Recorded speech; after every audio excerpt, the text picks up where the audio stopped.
Have you ever been somewhere so beautiful that you had to remind yourself to just look, not record? For many language learners, the instinct is to translate or memorize. But true English fluency grows when you slow down and experience. That's what we do here at NativeFlow, help you learn through emotion, presence, and story. If that's how you want to learn, like this video, leave a comment, and subscribe to NativeFlow. The street shimmered after the rain. It wasn't heavy, just enough to leave a thin mirror across the pavement.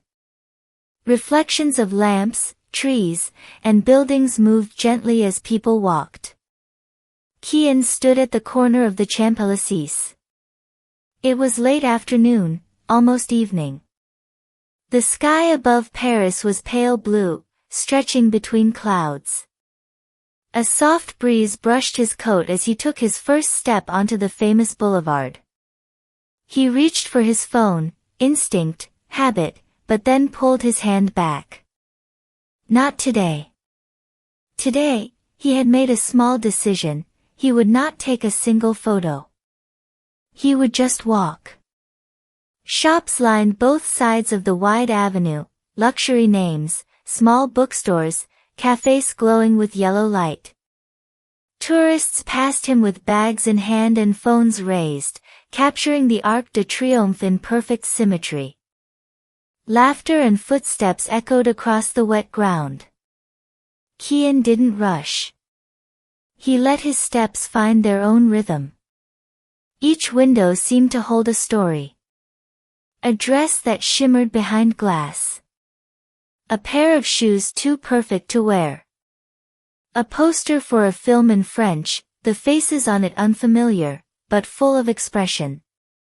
He didn't understand every word he heard, but the music of the language was everywhere, soft, fast, rising and falling like a melody. He kept walking. A couple beside him held hands in silence. A little boy pointed at a balloon tied to a bench and giggled. A waiter lit a candle on an outdoor table, even though no one was sitting there yet. Kian took a deep breath. The air smelled faintly of perfume and roasted chestnuts. A bus passed slowly, its windows fogged. At one point, he reached a bookstore with a red awning. Inside, people browsed quietly. He stopped at the window and stared at the books stacked high. One cover showed a black and white photograph of a man standing alone, looking out over the Seine. He imagined the man thinking something quiet in French, something he couldn't quite translate. He smiled. A moment later, a group of friends walked past, laughing in quick bursts. One of them took a photo of the others. Flash. A second later, they had moved on. But Kian stayed still. No camera. Just eyes. He noticed how the light shifted as the sun dipped behind the buildings. Everything turned softer. Gold, then rose, then a kind of deep violet that only Paris seems to know. When he reached the roundabout at the top of the avenue, the Arc de Triomphe stood solid and calm.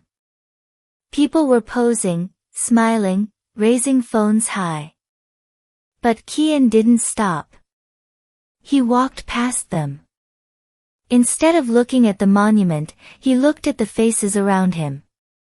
The way someone looked up in awe. The way someone else leaned against the railing, tired but happy. The way a young woman tried to take a photo but dropped her phone, then laughed. He walked in a full circle, then down a side street. Quieter. Less light. Fewer people. There, for the first time, he sat. A simple bench beneath a tree. The leaves above rustled gently. A street lamp blinked on, hesitated, then stayed. He reached into his coat and pulled out a small notebook. Not to write. Just to hold. The day had passed without a single photograph, but the images were all in his mind, clear, warm, alive. He didn't need a camera. He had memory. And in that stillness, with no screen between him and the world, he felt a kind of fluency that wasn't about words. It was about being present. In this story, you saw real expressions like, the street shimmered after the rain, he let his steps find their own rhythm, just eyes, no camera, and the kind of fluency that wasn't about words. You also learned how to describe emotional silence, passing moments, and a deep sense of place. If this story helped you feel connected to English, like the video, subscribe to NativeFlow, and tell us in the comments, when was the last time you chose to simply observe instead of capture? See you in the next video.